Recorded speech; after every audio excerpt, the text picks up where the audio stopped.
उसके बाद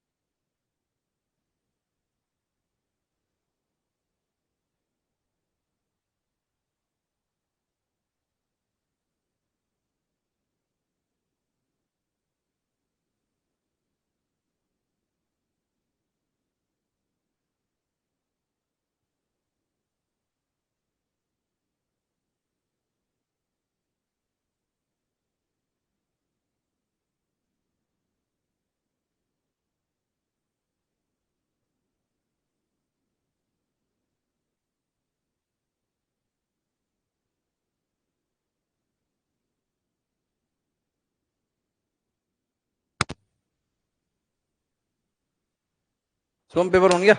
कौन सा? दैट मेरा सेकंड।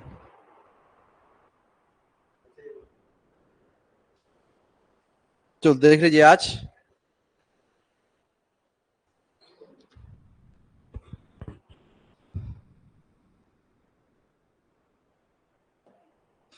पहला सवाल आज उत्तराखंड का।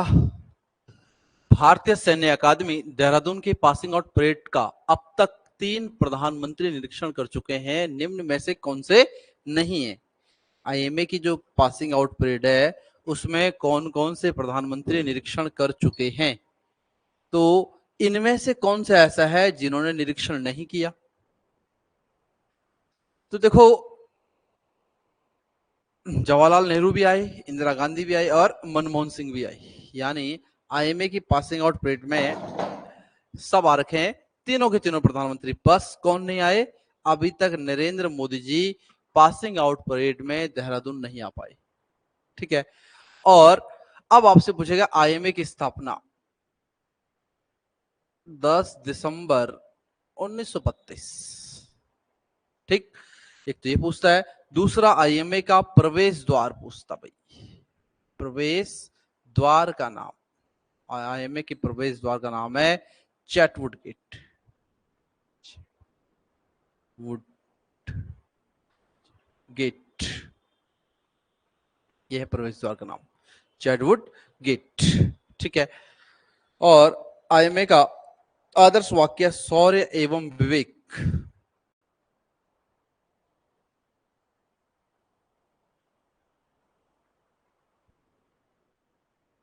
ये आदर्श वाक्य है।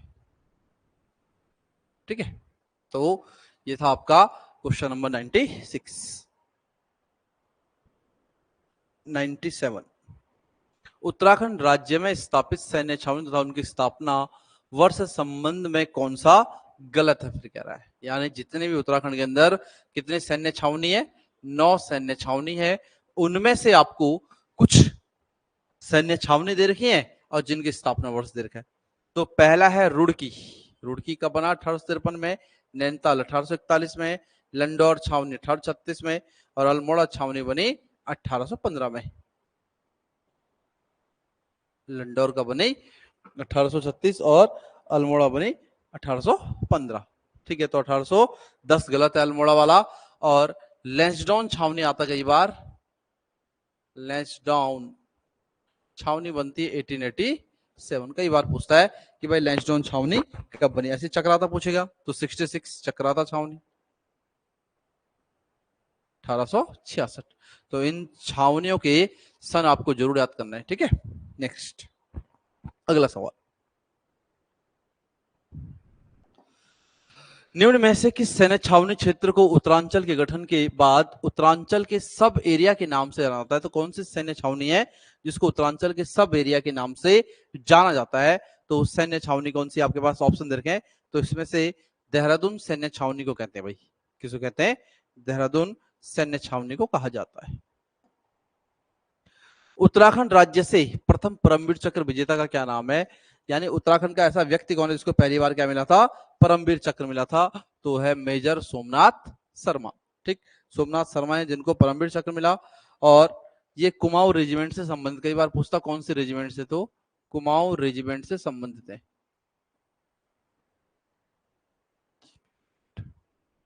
तो कभी ऐसे पूछेगा आपका गढ़वाल राइफल से, कुमाऊं से, तो किससे? कुमाऊं रेजिमेंट से। कुमाऊं रेजिमेंट के किस बटालियन को भारतीय सेना में वीरों में से वीर कहा जाता है? तो कुमाऊं रेजिमेंट की बटालियन 13 और 15 को कहा जाता है वीरों में से वीर कहा जाता है। अगला, उत्तराखंड अंतरिक्ष उपयोग केंद्र की स्थापना कब हुई? ठीक, यानी इसको कहते हैं हम यूसेक। इसकी स्थापना पूछ रहा है, तो यूसेक की जो स्थापना होती है यह होती है आपकी 21 सितंबर 2005 को।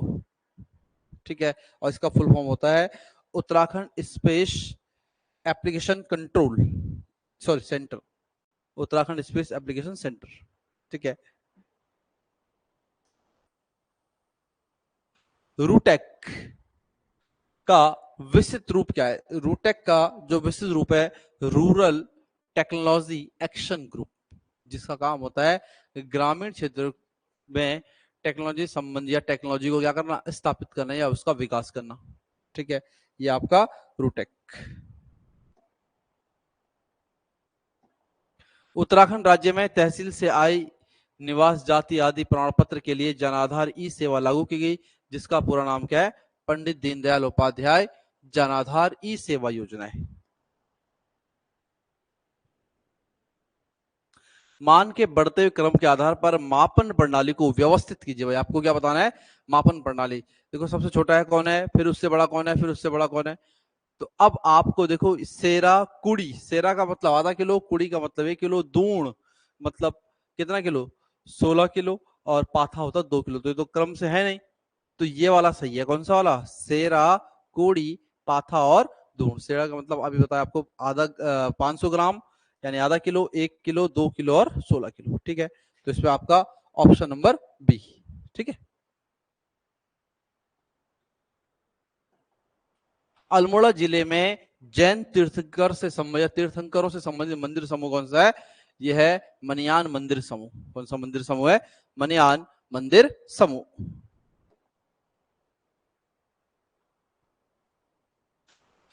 थारू जनजाति के कारण थड़ावट नाम से प्रसिद्ध उत्तराखंड राज्य का सबसे दक्षिणी ब्लॉक, अब वो कह रहा है थड़ावट नाम से संबंधित उत्तराखंड का सबसे दक्षिणी जो ब्लॉक है वह है आपका खटीमा। कौन सा है? खटीमा। और उत्तर खटीमा यानी उधम सिंह नगर में ही थारू जनजाति की सर्वाधिक जनसंख्या है। आपका खटीमा, बाजपुर, किच्छा, नानकमत्ता। ठीक, नेक्स्ट। अब आता है मैच करने, मैच द फॉलोइंग। ठीक, इस मैच द फॉलोइंग में कह रहा है कि भाई विरणेश्वर मंदिर कहाँ है? विरणेश्वर मंदिर आपका है अल्मोड़ा में। ठीक, इसके स्नो व्यू आपका नैनीताल में है। फिर इसके बाद विंसर महादेव पौड़ी में है, और कांतेश्वर महादेव आपका चंपावत में। Option number A. देहरादून जिले में चौरानी चोटी पर स्थित वह स्थान जो महाभारत काल में पुलिंद राजा विराट की राजधानी थी, तो वो स्थान कौन सा था? बैराटगढ़ी। कौन सा स्थान था? बैराटगढ़ी। बद्रीनाथ के लिए गाड़ू घड़ी यात्रा प्रारंभ कहां से होती है? देखो नरेंद्र नगर के राजमहल से प्रारंभ होती है, और बद्रीनाथ के कपाट खुलने से पहले तिलों का तेल लेकर के ये लोग कहां पहुंचते हैं? बद्रीनाथ पहुंचते हैं। ठीक है,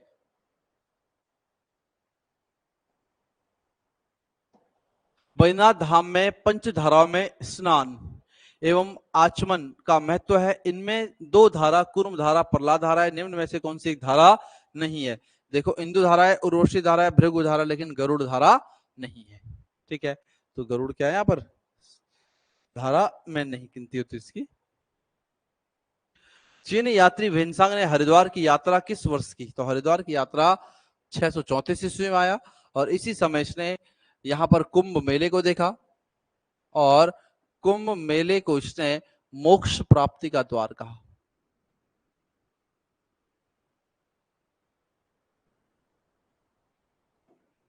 कुंभ मेले को क्या कहता है? मोक्ष प्राप्ति का द्वार। टिहरी परियोजना का प्रथम चरण 1000 मेगावाट का टिहरी जल विद्युत परियोजना को राष्ट्रगांव को कब समर्पित किया गया? 30 जुलाई 2006 को। इसी समय इसको समर्पित किया गया राष्ट्रगांव को। ठीक है, 30 जुलाई 2006 को। निम्न में से कौन सा नगर NH7 पर नहीं है? देखो कह रहा है NH7 पर कौन सा नहीं है? चमोली है, जोशीमठ है, पांडुकेश्वर है, लेकिन गोपेश्वर है NH107A पर। किस पर है? NH107A पर है गोपेश्वर। ठीक है, तो जो गोपेश्वर है ये आपका किस पर है? NH107A पर। ठीक है,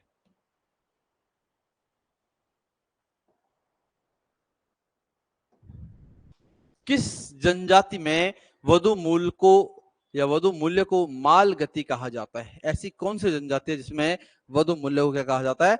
माल गति। वो है बोक्सा। तो राज्य में गौरव दिवस कब मनाया जाता है? ये भी अच्छा क्वेश्चन है, कई बार पूछता है कि उत्तराखंड में गौरव दिवस कब मनाया जाता है और किसके जन्म दिवस पर? तो ये मनाया जाता है जीबी पंत के जन्म दिवस पर।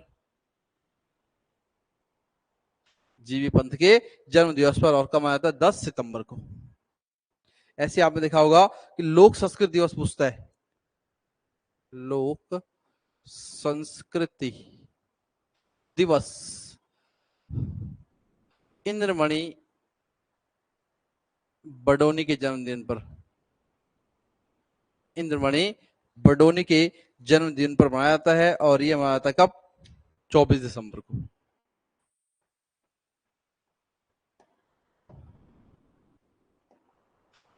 उत्तराखंड राज्य में जीएसटी की शुरुआत किस वर्ष हुई? 1 जुलाई 2017। और जीएसटी लागू करने वाला पहला राज्य कौन सा है? असम। और उत्तराखंड कौन सा है? 5वां। The Himalayan district of the northern west portion of India पुस्तक के लेखक एटकिंसन। कौन है इसके लेखक? है एटकिंसन।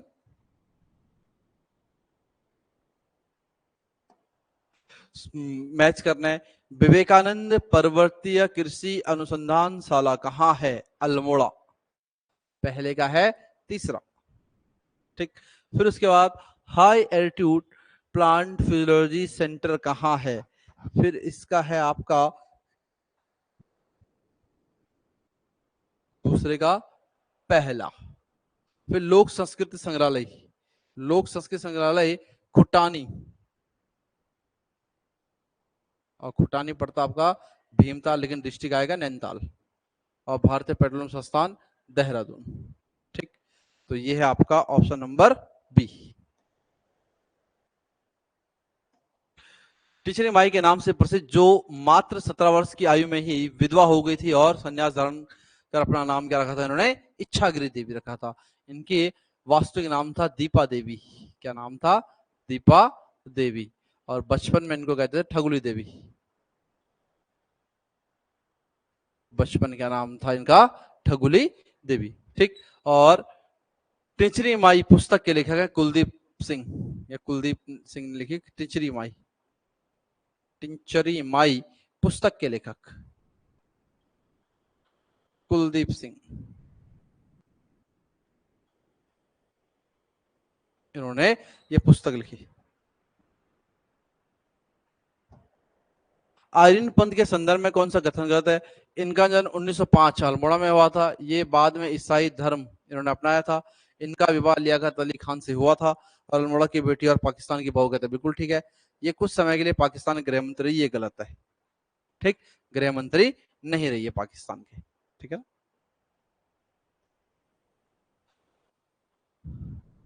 निम्न में से किसे कृष्ण की लीलाओं पर चित्रण के लिए ख्याति प्राप्त है? यानी ऐसा कौन सा चित्रकार है जिसे कृष्ण की लीलाओं पर क्या है? ख्याति प्राप्त है। वो है आपका चैतु। ठीक, और चैतु ने रुक्मणी हरण का भी चित्र बनाया। रुक्मणी हरण का जो चित्र बनाया किसने बनाया? चैतु ने बनाया। और माणकों ने गीत गोविंद, गीत गोविंद का चित्र। और दोनों के दोनों सुदर्शन शाह के दरबार में चित्रकार थे, चैतु और माणकू। मट्ठे से बना पेय पदार्थ क्या कहलाता है? पल्लर। फिर आपके पास सुमेलित आ गया भाई। ठीक है, तो सुमेलित कीजिए। हरिद्वार ये आपका जिला है और ये आपका है स्थापना वर्ष। तो हरिद्वार को जिला बनाया गया 28 दिसंबर, पहले का तीसरा, दोनों में फर्स्ट और लास्ट में। फिर उधम सिंह नगर 95 में 30 सितंबर 1995, दूसरे का पहला, यहाँ भी यही है। फिर चंपावत, चंपावत जिला बनता है आपका 15 सितंबर 1900, और रुद्रप्रयाग, रुद्रप्रयाग बनता है एक दिन बाद, यानी 16। तो इसका आंसर हुआ ए, यानी आपको स्थापना वर्ष देखा जिलों का। ठीक,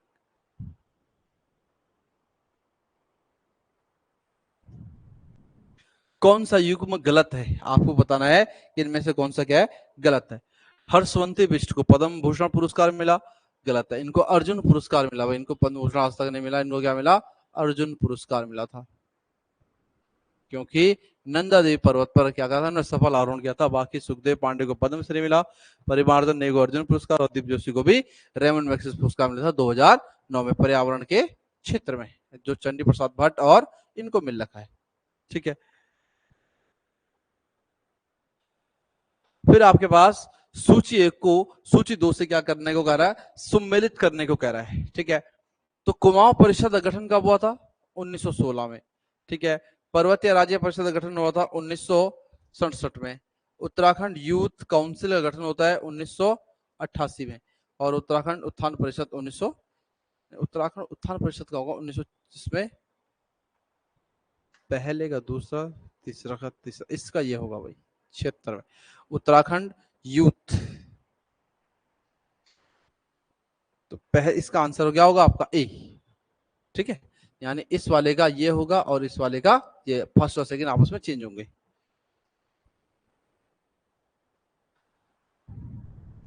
अंग्रेजों के साथ गोरखा युद्ध का तात्कालिक कारण, गोरखाओं का बुटवल परगने पर अधिकार था। यह क्षेत्र निम्न में से कहां पड़ता है, तो ये पड़ता है गोरखपुर, उत्तर प्रदेश का गोरखपुर का बुटवल परगना।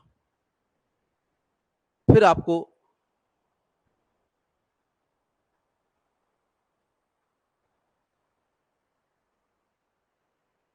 छांगलेस की प्रशस्ति प्राप्त हुई भाई, छांगलेस की जो प्रशस्ति प्राप्त हुई कहां से हुई, लाखा मंडल, लाखा मंडल से प्राप्त हुई। लाखा मंडल का प्राचीन नाम था मण। ठीक, लाखों मूर्तियों के भंडार के कारण इसका क्या नाम पड़ा, लाखा मंडल पड़ा, जो यमुना और रिखवाड़ गाड़ के संगम पर है। ठीक, या रिखगाड़ जिसे कहते हैं। गुलदस्त तवरीक एकोह टिहरी गढ़वाल नामक पुस्तक किसने लिखी, मियां प्रेम सिंह ने लिखी है, जिसमें टिहरी रियासत के राजाओं के बारे में वर्णन किया गया है। कुमाऊं में राजपूतों के प्रवेश से पहले निम्न में से किस प्राचीन जाति का प्रभुत्व था, तो राजपूतों से पहले किसका प्रभुत्व था, यहाँ खसों का। निम्न में से वह मुस्लिम ग्रंथ जिसमें उत्तरांचल के इतिहास का ज्ञान नहीं है, जहांगीरनामा में, शाहजहांनामा में, तारीख बदायूनी में, लेकिन किसमें नहीं है, बाबरनामा में नहीं है।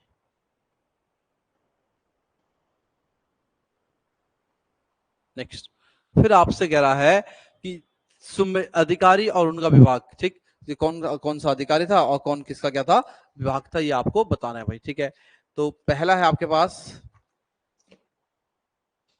भृत्य। भृत्य क्या होता था, भृत्य होता था सेवक, पहले का तीसरा। प्रतिहार, प्रतिहार का मतलब रक्षक, गिरिद्वार के रक्षक कहते प्रतिहार। गोप्त, गोप्त का मतलब होता रक्षक। और कुलचारिक, कुलचारिक का मतलब क्या बचा, अब तहसीलदार, यानी पहले का तीसरा, ऑप्शन नंबर डी। असहयोग आंदोलन के दौरान 1921 में उत्तराखंड राज्य के बागेश्वर में सरयू नदी के तट पर कुली बेगार न करने की शपथ ली गई थी। इनमें से कौन सा यहाँ शामिल नहीं था, ये अच्छा क्वेश्चन है भाई। कुली बेगार में कौन शामिल नहीं था, देवकीनंदन पांडे, बैजनाथ पांडे, हरगोविंद पंत और चिरंजी लाल, ये तीनों के तीनों शामिल थे, लेकिन कौन शामिल नहीं था, ये थे इसमें देवकीनंदन पांडे इसमें शामिल नहीं थे। और इसी दौरान इन्हीं को कहा गया, यहाँ पर कुमाऊं केसरी की उपाधि दी गई, कुमाऊं केसरी की उपाधि इसी कुली बेगार आंदोलन के दौरान दी गई। और कुली बेगार आंदोलन के दौरान जेल जाने वाले पहले व्यक्ति थे मोहन सिंह मेहता। जेल जाने वाले पहले व्यक्ति कौन थे, मोहन सिंह मेहता, मोहन सिंह मेहता। ठीक है,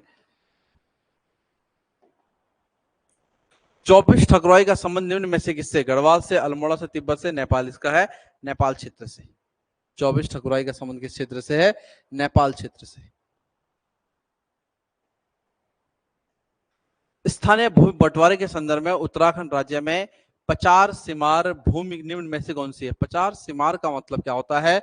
पचार सिमार का मतलब होता है बच्चों अर्ध सिंचित भूमि, ऐसी भूमि जो आदि क्या हो, सिंचाई युक्त हो, बंजर भूमि जिस पर कुछ नहीं होता है। ठीक है, निम्न में से कौन सी जनजाति भूमियाल देवता की पूजा करती है? बहुत इंपॉर्टेंट क्वेश्चन है कि ऐसी कौन सी जनजाति है जो किसकी पूजा करती है? भूमियाल जनजाति की। तो भोटे जनजाति। और भूमियाल देवता की पूजा आपने पढ़ा होगा कि जो आपका रम्माण उत्सव होता है, इस रम्माण उत्सव में भी क्या होता है? भूमियाल जाति की पूजा, भूमियाल देवता की पूजा की जाती है। हिमालय के प्रहरी सम्मान 2023 से किसे नवाजा गया था? तो हिमालय का जो प्रहरी सम्मान है 2023 उससे नवाजा गया विजय जड़धारी को। कर्मभूमि फाउंडेशन की ओर से प्रथम पंडित भैरवदत्त धुलिया पुरस्कार मई 2023 में किसे दिया गया? जो पहला दिया गया वो किसे दिया गया? पत्रकार जयसिंह रावत को दिया गया पहला पुरस्कार। राष्ट्रीय डेयरी अनुसंधान संस्थान द्वारा भारत की पहली गिर नस्ल की मादा बछड़ा का जन्म हुआ, और जब इस मादा बछड़ा का जन्म हुआ तो इस मादा बछड़े का क्या नाम रखा उन्होंने? इसका नाम रखा उन्होंने गंगा।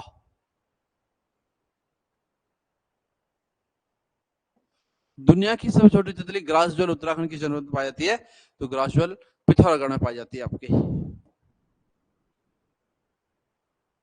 30% 36 आरक्षण को राज्यपाल द्वारा मंजूरी दी गई। कब दी गई? 10 जनवरी 2023 को राज्यपाल ने क्या किया कि 30% 36 आरक्षण को मंजूरी दी। ठीक, बाघ गणना 2022 के अनुसार उत्तराखंड में कुल बाघों की संख्या कितनी है? उत्तराखंड में 560 बाघ, और भारत के अंदर 3167 ये पूरे भारत में 2022 के अनुसार बाघों की गणना। अमृत भारत स्टेशन योजना के तहत पीएम मोदी ने उत्तराखंड के निम्न में से कितने रेलवे स्टेशनों का शिलान्यास किया? तो 3 रेलवे स्टेशन है जिनका शिलान्यास किया, जिनको क्या किया? आधुनिकीकरण, जिनमें जिनका विकास करने का प्रयास किया गया, जिनको आधुनिकीकरण सुविधाओं से युक्त किया गया। वो है आपका देहरादून, हरिद्वार और लाल कुआं। दून है, एक हरिद्वार है,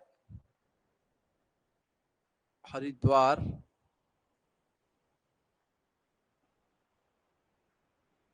और लाल कुआं। लाल कुआं पड़ता आपका नैनीताल में। ठीक, तो ये 3 रेलवे स्टेशन जिनको अमृत भारत स्टेशन योजना के तहत पीएम मोदी ने क्या किया? शिलान्यास किया। केंद्रीय शिक्षा मंत्री या केंद्रीय शिक्षा मंत्रालय के राष्ट्रीय संस्थागत फ्रेमवर्क रैंकिंग 2023 में काशीपुर आईएम ने कौन सी रैंकिंग हासिल की? जो काशीपुर वाला है इसने कौन सी रैंकिंग हासिल करी थी? इसने करी थी 19वीं रैंकिंग। कौन सी करी थी? 19वीं। 5वीं खाद्य सुरक्षा सूचकांक रिपोर्ट 2022-23 के अनुसार उत्तराखंड कौन से स्थान पर? जो खाद्य सुरक्षा सूचकांक रिपोर्ट है इस आधार पर उत्तराखंड कौन से स्थान पर रहता है बच्चों? तो उत्तराखंड जो रहता है इस समय ये रहता है 11वें स्थान पर। सॉरी, उत्तराखंड कौन से स्थान पर है? 11वें स्थान पर। ठीक है,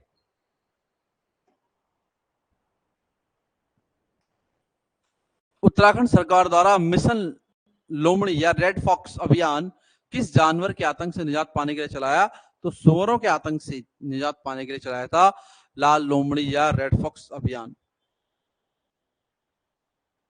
स्वदेश दर्शन 2 योजना में उत्तराखंड के कितने जनपदों को शामिल किया गया? 2।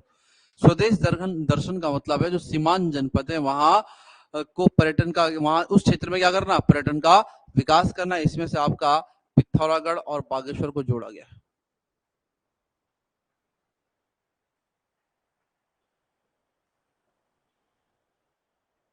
पिथौरागढ़ और बागेश्वर को जोड़ा गया। किस चंद शासक ने कत्यूर राजा से सल्ट क्षेत्र विजित कर चंद राज्य में शामिल किया था? ऐसा कौन सा राजा है जिसने कत्यूरों से क्या किया? सल्ट क्षेत्र जीता और फिर उसको शामिल किया? वो कौन था? बाज बहादुर चंद।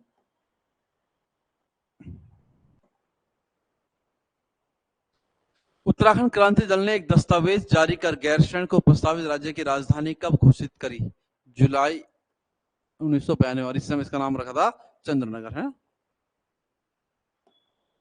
निम्न में से 1918 में देहरादून में होम रूल लीग की एक शाखा स्थापित की गई। देखो देहरादून के अंदर होम रूल लीग की एक शाखा स्थापित की गई, और वो कहां पर, किसके द्वारा की गई?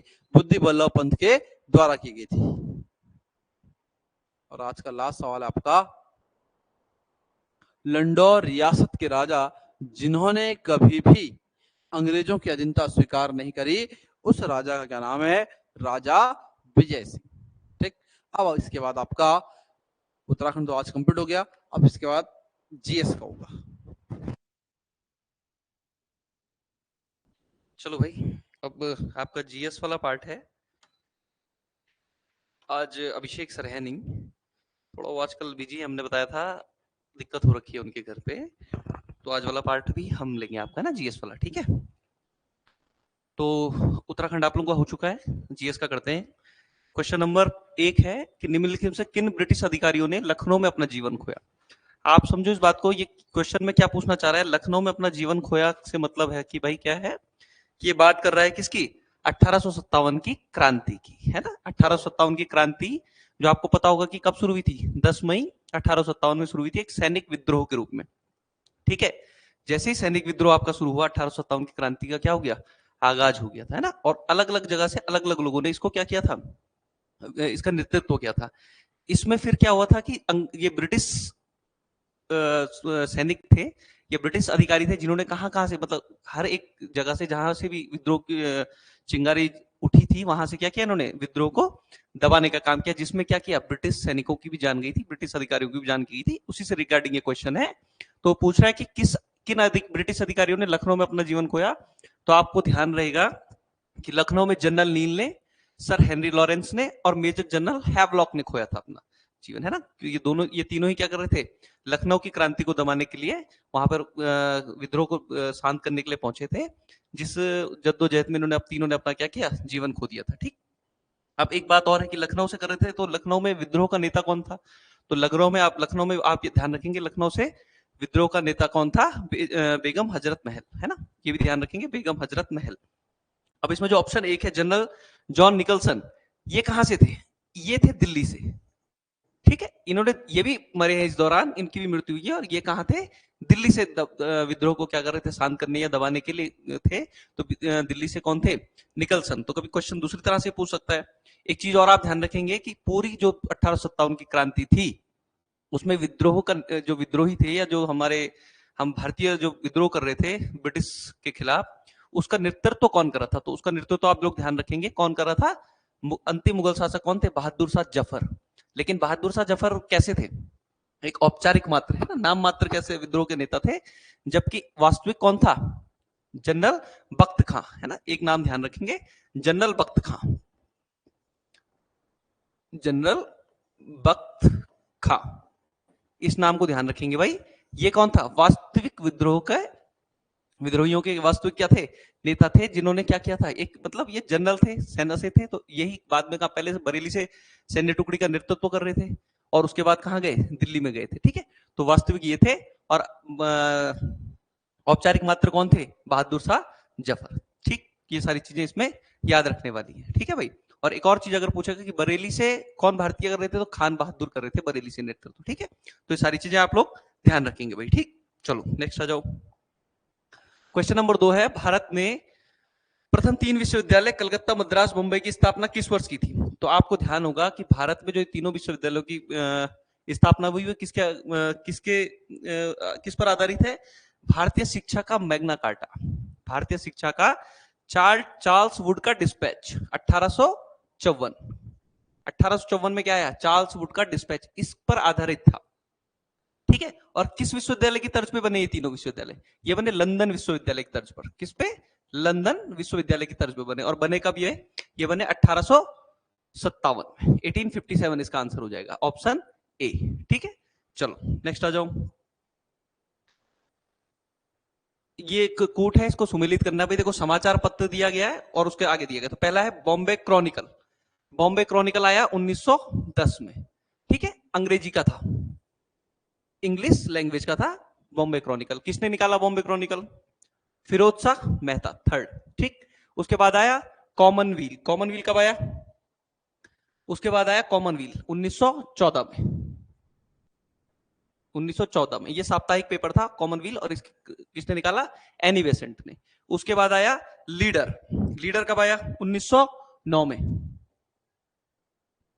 1909 में लीडर आया, और लीडर किसने निकाला? मदन मोहन मालवीय ने। और उसके बाद बता सर्च लाइट, तो सर्च लाइट निकाला सच्चिदानंद सिन्हा एवं हसन इमाम, इसका भी ध्यान रखेंगे नाम है, एवं हसन इमाम, ठीक है, ये दोनों थे इसमें, ठीक है, सर्च लाइट में।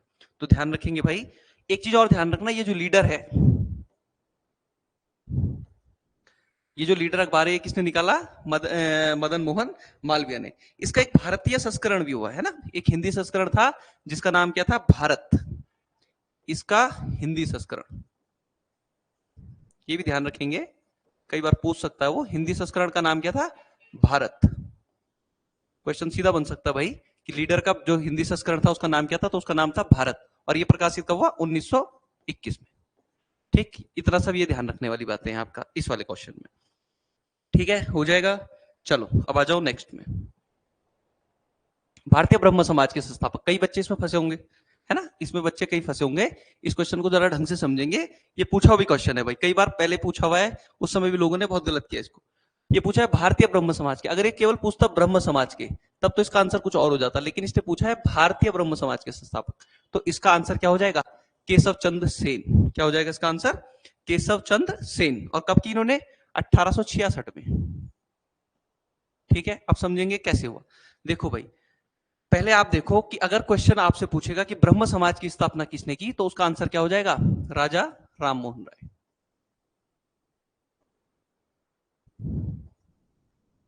राजा राममोहन राय ने ब्रह्म समाज की स्थापना की, कब की? 1828 में, ठीक, इतना ध्यान रहेगा। ब्रह्म समाज की स्थापना 1828 में किसने? राजा राममोहन राय ने, 20 अगस्त 1828 में, ठीक है। अब राजा राममोहन राय ने जब ये ब्रह्म समाज की स्थापना की, उस समय इनका कई बार पूछा जाता है कि प्रथम सचिव कौन थे, तो इनके प्रथम सचिव भी ध्यान रखेंगे, ताराचंद्र चक्रवर्ती। प्रथम सचिव इसके थे ताराचंद चक्रवर्ती, इसको भी ध्यान रखेंगे, ये भी पूछा जा सकता है, ठीक है। तो हुआ ये भाई इसमें कि जब ये 1828 में इसकी घोषणा हो गई, तो देवेंद्रनाथ टैगोर जुड़े इसमें कब? 1843 में, इससे जुड़े हैं देवेंद्रनाथ टैगोर 1843 में। और केशव चंद्र सेन जुड़े इसमें कब? 1847 में, ठीक। इसे ध्यान से समझना, 1843 में जुड़े हैं केशव चंद्र देवेंद्रनाथ टैगोर, और केशव चंद्र जुड़े 1857 में, सॉरी 1857 में जुड़े हैं केशव चंद्र सेन। अब देखो, ये भारतीय जो ये हमारा राजा राममोहन राय जी का ब्रह्म समाज था, इसमें जब बाद में देवेंद्रनाथ टैगोर जी की और केशव चंद्र सेन जी की किसी बात को लेकर मतलब वैचारिक मतभेद हो गए, कब? 1865 ईस्वी में, ठीक है, ध्यान से सुनना। 1865 में दोनों के बीच वैचारिक मतभेद हो गए, जिसके फलस्वरूप क्या किया? देवेंद्रनाथ टैगोर ने केशव चंद्र सेन से क्या? आचार्य की उपाधि छीन ली, है ना, इनसे आचार्य की उपाधि छीन ली। फलस्वरूप क्या किया केशव चंद्र सेन ने? ब्रह्म समाज को छोड़ दिया और एक नया ब्रह्म समाज बनाया, जिसका नाम उन्होंने रखा भारतीय ब्रह्म समाज, है ना, भारतीय ब्रह्म समाज। इंग्लिश में से बोलते हैं ब्रह्मो समाज ऑफ इंडिया, ध्यान रखना इसलिए ब्रह्मो समाज ऑफ इंडिया। तो उसके बाद इन्होंने 1866 में किसकी स्थापना की? भारतीय ब्रह्म समाज की। और फिर जो पुराना ब्रह्म समाज था, कई बार क्वेश्चन दूसरे तरीके से पूछता है, तो पुराना ब्रह्म समाज था उसको कहा गया फिर क्या? आदि ब्रह्म समाज। तो कई बार आपको यह भी पूछ सकता है कि आदि ब्रह्म समाज की स्थापना किसने की? तो भी राजा राममोहन राय ने की। और अगर यह पूछेगा कि भारतीय ब्रह्म समाज ऑब्लिक नवीन ब्रह्म समाज, नवीन ब्रह्म समाज, तो भी किसने की? केशव चंद्र सेन ने, ठीक है। इतना सब क्लियर है इसमें। तो ये काफी क्वेश्चन थोड़ा घुमाने वाला था, इसलिए इसमें बच्चों ने, कई मैंने देखा कि बच्चों ने कर रखा है ये राजा राममोहन राय आंसर कर रखा है ऑनलाइन में, है ना, तो इसको ध्यान से देखना भाई, ठीक है, इसे गलत मत करना। चलो नेक्स्ट।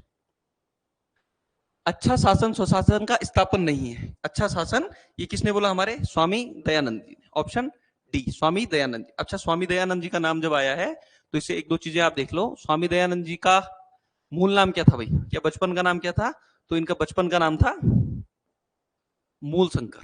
कई बार सीधा पूछ लेता है कि स्वामी दयानंद जी का नाम क्या था, या इनमें से किसका बचपन का नाम मूल शंकर था? तो किसका था? स्वामी दयानंद सरस्वती का। एक और चीज इनके बारे में है, इन्होंने एक और चीज कर दी, वेदों की ओर लौटो, वेदों की ओर लौटो, ठीक है, वेदों की ओर लौटो भी किसने बोला? स्वामी दयानंद सरस्वती ने, ठीक। उसके अलावा एक और चीज है, इन्होंने 1875 में इन्होंने ही 1875 में आर्य समाज की स्थापना की। ठीक है, किस समाज की? आर्य समाज की। डायरेक्ट क्वेश्चन पूछ सकता है। और कहां पर की? बंबई में। ये भी ध्यान रखने वाली चीज है। ठीक है भाई, 1875 में आर्य समाज की स्थापना की। मूल नाम इनका बचपन का नाम मूलशंकर था और इनका नारा वेदों की और लौटो भी इन्हीं का नारा है। इतनी चीज याद रख ली तो एक चीज और याद रख लो कि एक प्रसिद्ध पुस्तक है सत्यार्थ प्रकाश। सत्यार्थ प्रकाश भी इन्हीं की पुस्तक है, इसको भी ध्यान रखो।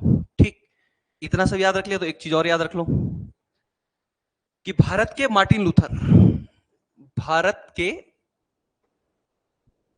मार्टिन लूथर, भारत के मार्टिन लूथर भी किसे कहते हैं? स्वामी दयानंद सरस्वती को। तो आपके स्वामी दयानंद सरस्वती से इतने सारे क्वेश्चन बन सकते हैं। तो इन सबको कहानी की तरह सुनो और याद कर लो, है ना? कहीं से कुछ पूछेगा तो आंसर आ जाएगा। ठीक है, चलो नेक्स्ट आ जाओ। ज्वालामुखी से सबसे अधिक कौन सी गैस निकलती है? देखो, ज्वालामुखी से सारी गैसें निकलती हैं, जलवाष्प, helium, sulphur dioxide, carbon dioxide. सबसे ज्यादा जो निकलती है वो होती है जलवाष्प। और कितने, लगभग कितने परसेंट? 60% के लगभग। 60% के लगभग केवल जलवाष्प होता है, H2O, है ना? सब 60% के लगभग जलवाष्प होता है। ठीक, चलो नेक्स्ट। कोकस प्लेट। ठीक है, प्लेटों से भी भाई क्वेश्चन पूछे जाने पिछली बार देखा गया है। तो कोकस प्लेट किनके मध्य की प्लेट है बताओ?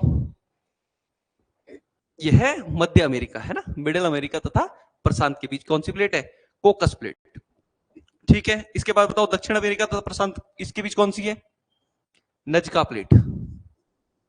नजका या कई बार नाजका भी लिखता है, नाजका प्लेट।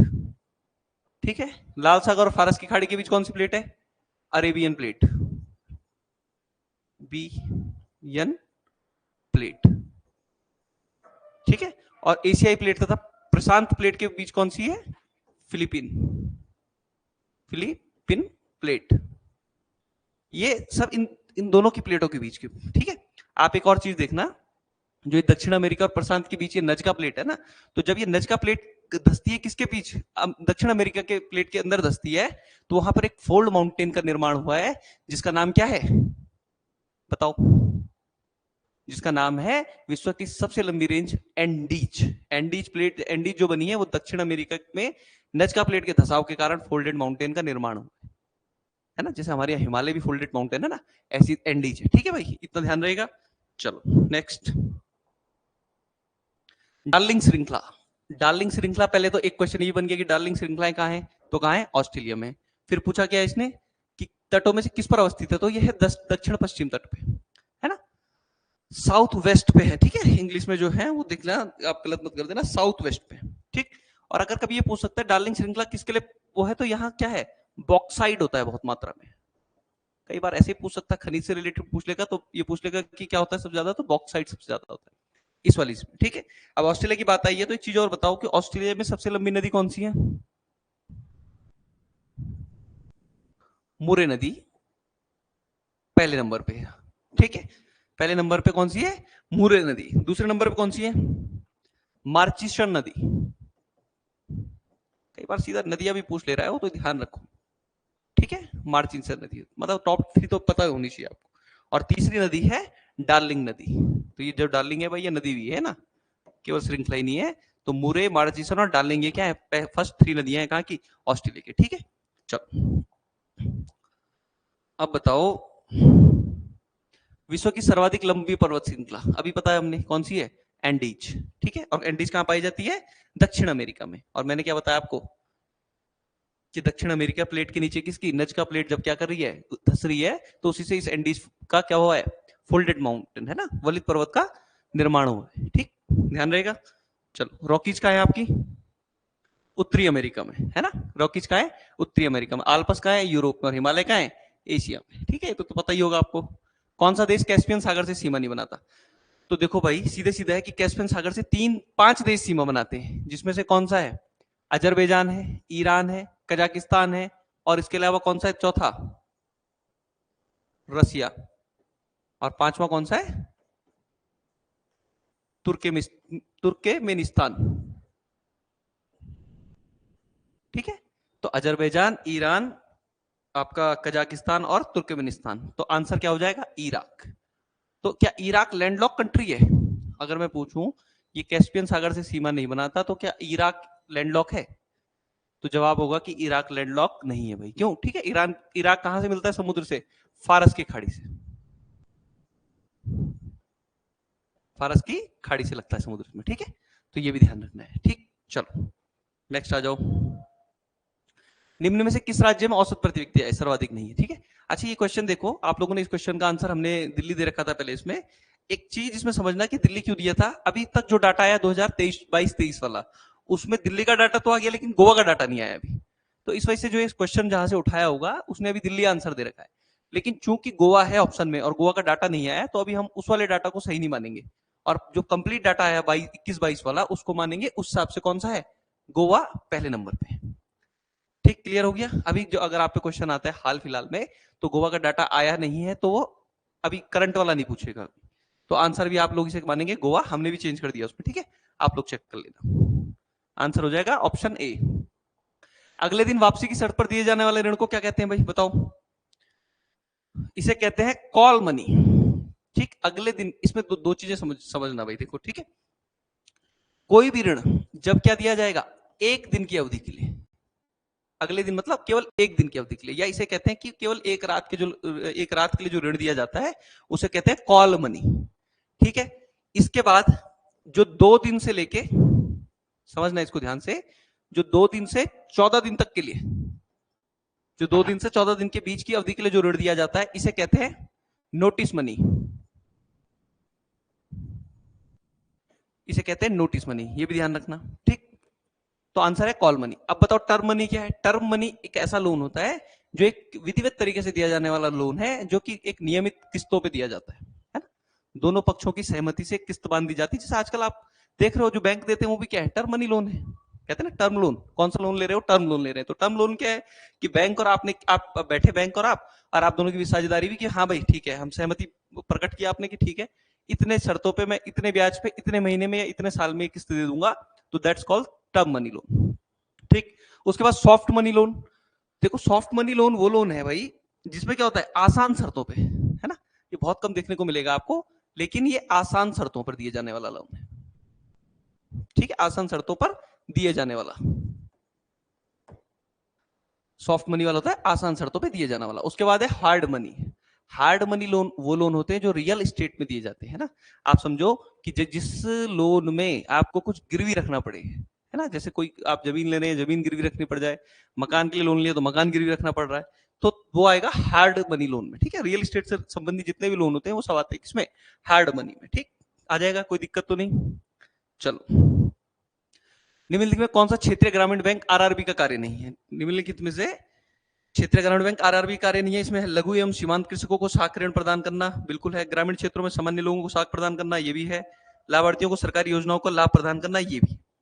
इसमें जो नहीं है वो कौन सा नहीं है? डी, भारतीय कृषि पुनर्वित्त निगम के कार्यों को करना। अब ये नहीं है तो ये कौन करेगा? इसके लिए कौन सा बैंक है? इसके लिए कौन सा बैंक है? नाबार्ड, जिसकी स्थापना कब हुई थी? 22 जुलाई 1982। ठीक है, 22 जुलाई 1982 को। सीधा सीधा क्वेश्चन आ सकता है कि नाबार्ड की स्थापना कब हुई है, तो ये भी ध्यान रखेंगे, 12 जुलाई 1982 को हुई है। ठीक, चलो क्वेश्चन नंबर 14 है। आप ये देखो, सिडबी की स्थापना देखो, इसमें क्वेश्चन में कई बार आंसर छुपे रहते हैं। सिडबी की स्थापना पूछा गया ना, देखो इसमें लिखा हुआ है small industry development bank of India.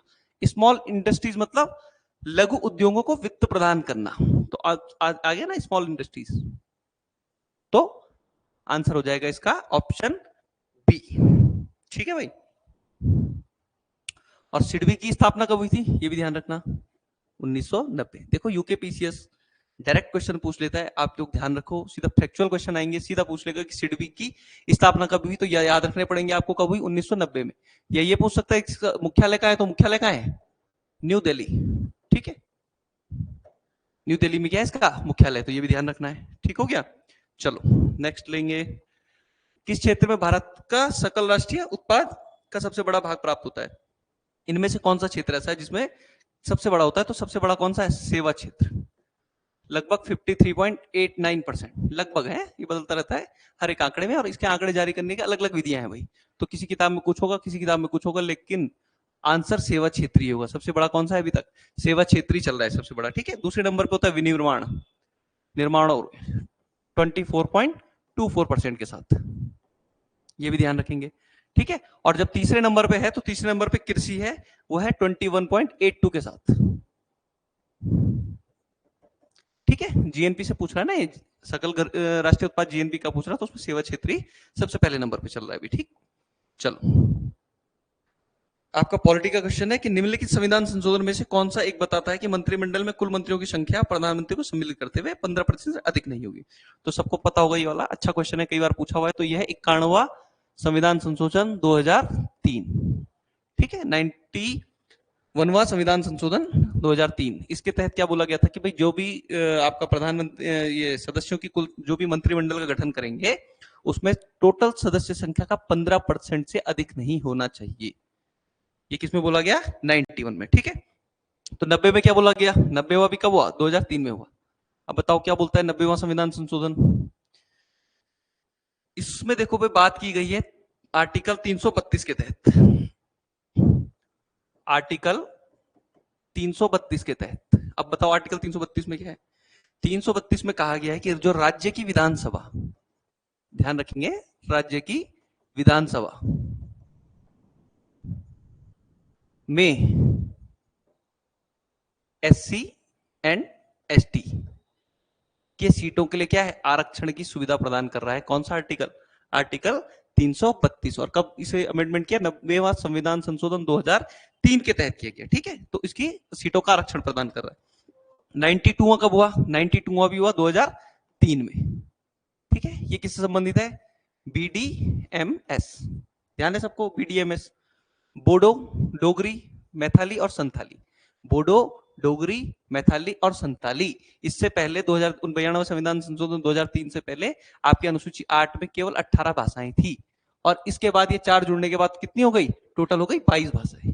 ठीक, आज भी कितनी है? 22 ही है ना, तो ये 22 भाषाएं हो गई। ठीक है, 93वां संविधान संशोधन 2006 में क्या बोलता है ये वाला संविधान संशोधन? बताओ। ये कहता है भाई कि जितने भी शैक्षणिक संस्थान है, शैक्षणिक संस्थानों में, राइटिंग समझ में ना आए तो भाई ध्यान देना, पर सुन लेना, सुन के समझ में आ जाएगा। ठीक है, शैक्षणिक संस्थानों में एससी एसटी एंड ओबीसी के लिए सीटों हेतु आरक्षण का प्रावधान। ठीक, तो आपका जो ये था कौन सा? 93वां संविधान संशोधन 2006 में हुआ, और इसमें क्या कहा गया है कि जो आपका शैक्षणिक संस्थानों में एससी एसटी एवं ओबीसी के जो बच्चे हैं उनके लिए आरक्षण की सुविधा की गई, और उसी आरक्षण के तहत क्या मिला उन्हें? सीटें मिली। ठीक है, चलो नेक्स्ट आ जाओ, ध्यान रखना भाई साहब। भारतीय संविधान में मूल अधिकारों को विचार लिया गया, कहां से लिया गया? बहुत आसान क्वेश्चन है, कहां से लिया गया? अमेरिका के संविधान से। ऐसे आसान क्वेश्चन डालने का मकसद हमारा ये रहता है कि आप फाइनल में गलती ना करें। कई बार बच्चे बहुत ज्यादा पढ़ लेते हैं, बहुत अच्छा पढ़ लेते हैं, लेकिन इस टाइप के क्वेश्चन गलत कराते हैं। कहा? एग्जाम सेंटर में। सभी के साथ हो सकता है, ऐसा कोई बड़ी बात नहीं है, लेकिन आप जब प्रैक्टिस करते रहोगे तो ऐसे क्वेश्चन गलत नहीं होने चाहिए। इसमें दो चीजें ध्यान रखना, एक तो यह कि मूल अधिकार कहां से लिया गया? अमेरिका के संविधान से लिया गया। दूसरा, प्रस्तावना, प्रेम्बल्स कहां से लिया गया? ये कहां से लिया गया? ये भी लिया गया अमेरिका के संविधान से। लेकिन अगर क्वेश्चन आपको ये पूछेगा कि प्रस्तावना की भाषा कहां से ली गई है, प्रस्तावना की भाषा, तो आप लोगों को पता होना चाहिए कहां से ली गई है? ऑस्ट्रेलिया के संविधान से।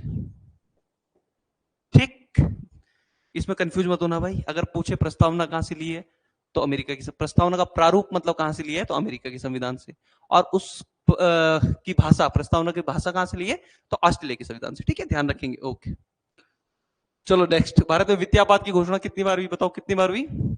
अभी तक एक भी बार नहीं हुई वित्तीयआपात की घोषणा। ठीक है, लगा है कोई वित्तीयआपात काल? अभी तक नहीं लगा ना। 1991 में वैसे सरकमस्टांसेस बन रहे थे, लेकिन तब भी क्या हुआ? वित्तीयआपात काल की घोषणा नहीं हुई, और कोई अभी तक क्या है? अभी तक कुछ नहीं लगा। और आर्टिकल कौन से में?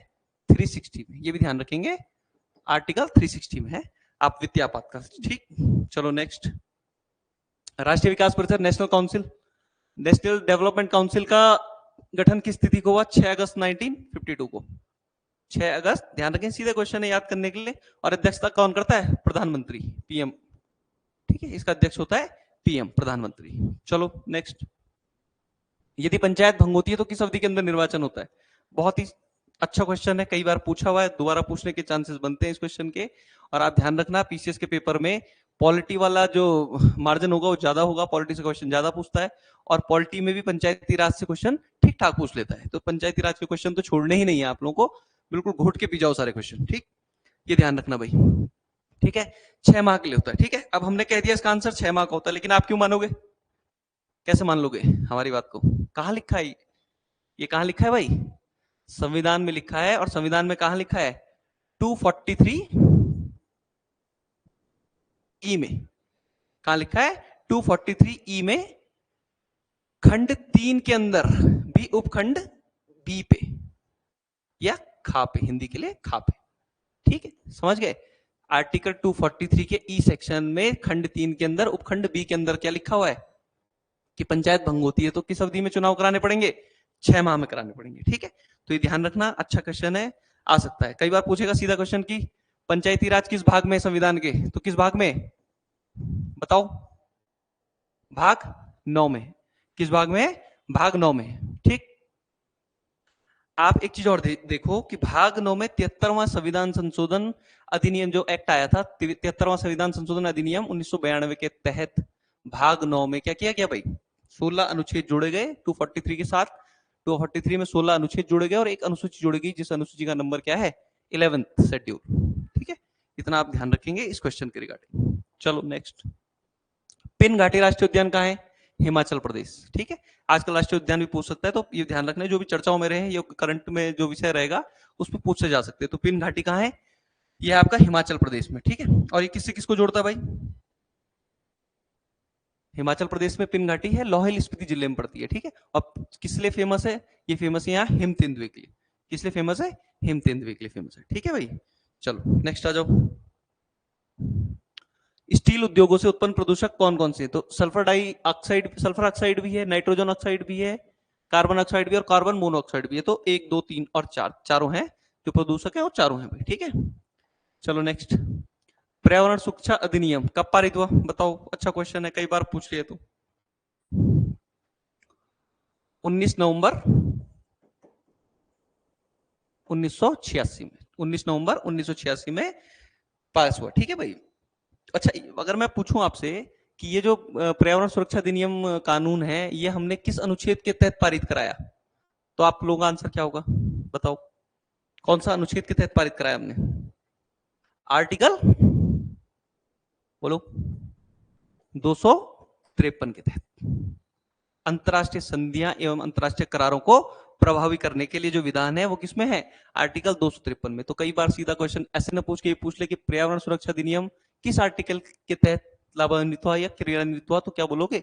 एक्ट 2000 आर्टिकल 253 के तहत। ठीक, चलो, जब दो लोग आपस में बात करते हैं तो कितने डेसिबल ध्वनि उत्पन्न होती है भाई? तो लगभग कितने हैं? 30 डेसिबल। वैसे देखो, जब दो लोग आपस में बात करते हैं तो 30 डेसिबल से लेके 60 डेसिबल तक की ध्वनि क्या होती है? उत्पन्न होती है। लेकिन इस 60 डेसिबल से ऊपर की ध्वनि को हम शोर माना जाता है। ठीक है, अगर हम बोलेंगे शोर की परिभाषा क्या है, तो सीधा सीधा लिखेंगे, अगर 2 नंबर में क्वेश्चन आता है कि शोर की परिभाषा क्या है, तो आप लिखेंगे 60 डेसिबल से ऊपर की ध्वनियों को क्या शोर की श्रेणी में रखा जाएगा। जैसे आप हॉर्न बजाते हैं गाड़ी का, लगे रहते हैं बजाने पे, तो वो लगभग 110 डेसिबल का हॉर्न होता है। बारात निकालते हैं, बारात जाती है, कईयों की चली भी गई होगी, उनका 110 डेसिबल बारात का हल्ला होता है। डीजे बजता है, उसमें 160 डेसिबल के लगभग हल्ला होता है ना, 160 150। और जो मनुष्य की सुनने की क्षमता है वो लगभग 0 डेसिबल से लेके और 140 से 50 के बीच में सुन लेता है मनुष्य। ठीक है, उसके ऊपर से क्या हो सकता है? बहरा होने के चांसेस बन जाते हैं। पर ऐसा भी नहीं है, 130-40 डिग्री डेसिबल भी अगर वो लगातार सुनेगा 8 घंटे तक, 4 या 5 दिन तक, तो वो बहरा हो जाएगा। ठीक है, इथरनेट एक उदाहरण है लैन का। ठीक है, पारंपरिक क्वेश्चन है, कई बार पूछ लिया, तो हो सकता है दोबारा पूछे। ये ऐसे क्वेश्चन देने के पीछे का तर्क हमारा यही है कि भाई ऐसे क्वेश्चन गलत नहीं होने चाहिए, है ना। ठीक है, इस वाले पेपर में हमने करंट अफेयर भी ज्यादा दिए हैं, 5-7 क्वेश्चन एक्स्ट्रा दे रखे हैं। मतलब जो करंट अफेयर का पोर्शन है 20 के लगभग, तो हमने 24 के लगभग दिए। तो अब आपको नेक्स्ट पेपर में करंट हम थोड़ा ठीक डालेंगे, और हम कोशिश भी कर रहे हैं कि एक उत्तराखंड का मैं आप लोगों के लिए 100 नंबर का पेपर करंट का, केवल उत्तराखंड करंट अफेयर का, जो हमें लगता है कि संभावित क्वेश्चन है, उसका भी डाल देंगे हम बीच में। ठीक है, तो आप तैयारी पे जुट जाओ भाई, पेपर होना ही होना है, पक्का हो गया, 14 जुलाई को पेपर है। ठीक, चलो बीजी तिलक को सजा के पश्चात लेने किसने, अब देखो डायरेक्ट पूछेगा कि संस्कृत के एक विद्वान के रूप में तिलक में मेरी दिलचस्पी है, तो इसने बोला किसने, मैक्स मुलर ने। सीधे क्वेश्चन याद करने, इसमें कुछ और नहीं, इफ एंड बट कुछ नहीं है, सीधा याद करना है, क्यों बोला, कब बोला, कुछ नहीं देखना भाई। ठीक। कांग्रेस ने प्रथम बार मुस्लिम समुदाय के लिए पृथक निर्वाचन प्रणाली स्वीकार की, वह कब था? सबको पता है 1916। क्या हुआ था इस समय? लखनऊ पैक्ट या लखनऊ समझौता। ठीक है, लखनऊ समझौता या लखनऊ पैक्ट हुआ था। ठीक है, और इसमें ध्यान रखेंगे इन्होंने क्या किया था, एक संकल्प पत्र तैयार किया था भाई, कांग्रेस कमेटी ने एक संकल्प पत्र तैयार किया गया था, जिसे 19 सूत्रीय संकल्प पत्र बोला था ना, 19 सूत्रीय, ये भी ध्यान रखेंगे, इसे बोला गया था 19 सूत्रीय ज्ञापन पत्र या संकल्प पत्र, ज्ञापन पत्र बोल सकते हैं इसको। ठीक है, इसी 19 सूत्रों में एक मांग ये भी थी कि मुस्लिम समुदाय के लिए क्या है, पृथक निर्वाचन की मांग को इसने स्वीकार कर लिया था कांग्रेस। ठीक है, ध्यान रखना है। चलो क्वेश्चन नंबर 28, भारत सरकार अधिनियम 1935 निम्न में किस रिपोर्ट पर आधारित है? देखो ये क्वेश्चन है, अगर ये क्वेश्चन आपको नहीं भी आता था तो इसको दूसरे तरीके से आप कर सकते थे, जैसे कैबिनेट मिशन कब आया? 1946 में। ठीक है, क्रिप्स मिशन कब आया? 1942 में, रॉलेट एक्ट 1919 में, और साइमन कमीशन 1928 में। तो अब ये पूछ रहा है कि भारत सरकार अधिनियम, तो देखो ये दो तो गलती हो गए क्योंकि ये बाद में के हैं, 35 वाला पहले आ गया, रॉलेट एक्ट ऐसा कुछ था नहीं, तो किस क्या बचा आंसर? साइमन कमीशन, तो आंसर हो जाएगा ऑप्शन डी। ठीक है भाई, ध्यान रहेगा, तो ऑप्शन डी इसका आंसर हो गया। ठीक है, और साइमन कमीशन का एक और नाम बोला जाता है, कई बार साइमन कमीशन लग ले, ये लिखिएगा भारतीय संवैधानिक आयोग। ठीक है, राइटिंग भाई थोड़ा गलत है, आप इसमें कुछ नहीं कर सकते, लेकिन भारतीय सांविधिक आयोग भी इसको कहते हैं। ठीक है, चलो, निम्नलिखित में से कौन सा एक सुमेलित नहीं, सुमेलित है, कौन सा एक सुमेलित पूछा है? ठीक है, तो देखो भाई, बाबर तुझ के बाबरी, तुझ के बाबरी किसने लिखी? बाबर ने लिखी, बिल्कुल ठीक है, बाबर ने लिखी। ठीक है, तुझ के बाबरी बाबर ने लिखी, और कौन सी भाषा में लिखी? तुर्की भाषा में। आत्मकथा है बाबर की, तुर्की भाषा में लिखी। ठीक है, हुमायूं, हुमायूंनामा किसने लिखी? नहीं, किसने लिखी? गुलबदन बेगम।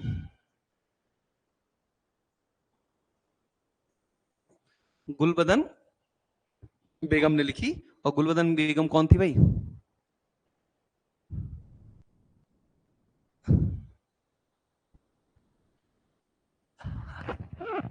बैठना चाह रहे हो? बैग रख रहे हो? अच्छा ठीक, कौन सी क्लास? अच्छा ठीक, नहीं ठीक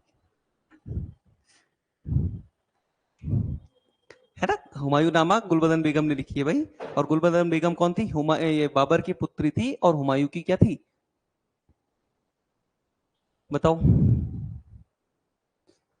गुलबदन बेगम हुमायूं की क्या थी? सौतेली बहन थी। ठीक है, और उसी ने क्या लिखी? हुमायूंनामा लिखी, और किसके कहने पे लिखी थी? अकबर के कहने पे लिखी थी। ठीक है, इसके बाद तीसरा है तारीख शेरशाही, इसको लिखा शेरशाह ने, बल्कि किसने? अब्बास सरवानी। ये ध्यान रखना भैया, अब्बास सरवानी, किसने लिखी? अब्बास सरवानी ने। ठीक है, तारीख है शेरशाही, शेरशाह के जीवन काल के बारे में बताया गया इसमें। ठीक है, और तबकाते अकबरी, अकबर ने ना लिख के किसने लिखी? ख्वाजा निजामुद्दीन अहमद, ख्वाजा निजामुद्दीन अहमद ने लिखी है। ठीक है, ध्यान रहेगा। ठीक हो गया, चलो नेक्स्ट। मुगल काल में दरबारी भाषा कौन सी थी? फारसी। मुगल काल में दरबारी भाषा कौन सी थी? फारसी थी। ठीक है, ध्यान रहेगा। और मातृभाषा कौन सी थी? तुर्की। तुर्की इनकी मातृभाषा थी, ध्यान रखना, इजी क्वेश्चन है, सबको पता ही होगा ये। चलो नेक्स्ट, कौन सी महासागरीय धारा हिंद महासागर से संबंधित है? बताओ भाई कौन सी है? पहले तो ये बताओ, इसमें गर्म धारा जल धाराएं कौन सी और ठंडी जल धाराएं कौन सी है? जल्दी बताओ, सीधा सीधा याद रखना, ये गर्म जल धारा है। ठीक है, कनारी कैसी है? ठंडी जल धारा। ये कैसी है? अगलास गर्म, और क्यूराइल कैसी है? ठंडी। ठीक, इतना तो ध्यान रखना ही है कि कौन सी, पहले कई बार सीधा पूछ लेता कौन सी निम्न में से कौन सी गर्म धारा नहीं है, या कौन सी गर्म धारा है, तो ऐसा वाला क्वेश्चन आएगा तो ये ध्यान रखनी है। ठीक है, जैसे जैसे धाराओं वाले क्वेश्चन आएंगे उनमें लिख लेना आगे। ठीक अब ये बताओ क्या पूछा इसमें, हिंद महासागर से संबंधित कौन सी है, तो कौन सी है, अगुलास की धारा कौन सी है, हिंद महासागर से संबंधित कौन सी, अगुलास की धारा। ठीक है, तो फ्लोरिडा कहाँ की है, फ्लोरिडा है अटलांटिक महासागर की, फ्लोरिडा है अटलांटिक महासागर। कनारी की भी क्या है, उत्तरी अटलांटिक महासागर की है।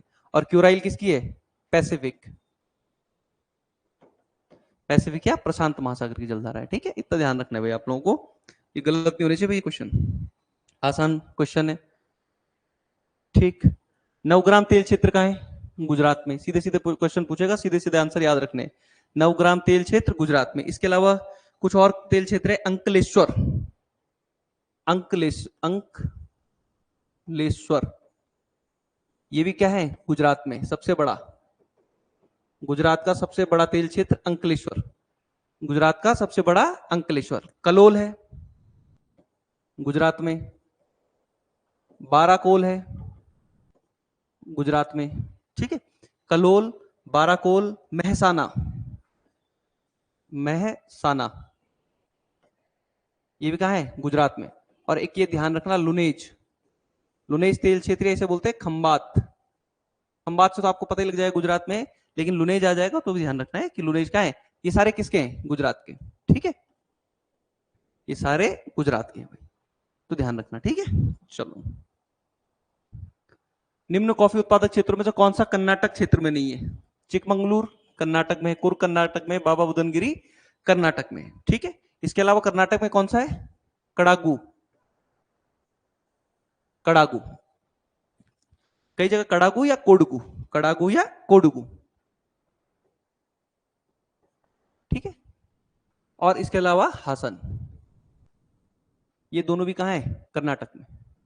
ठीक है, दोनों भी कहां है, कर्नाटक में। तो अब बचा कौन सा, पुलनेज, पुलनेज कहां है बताओ,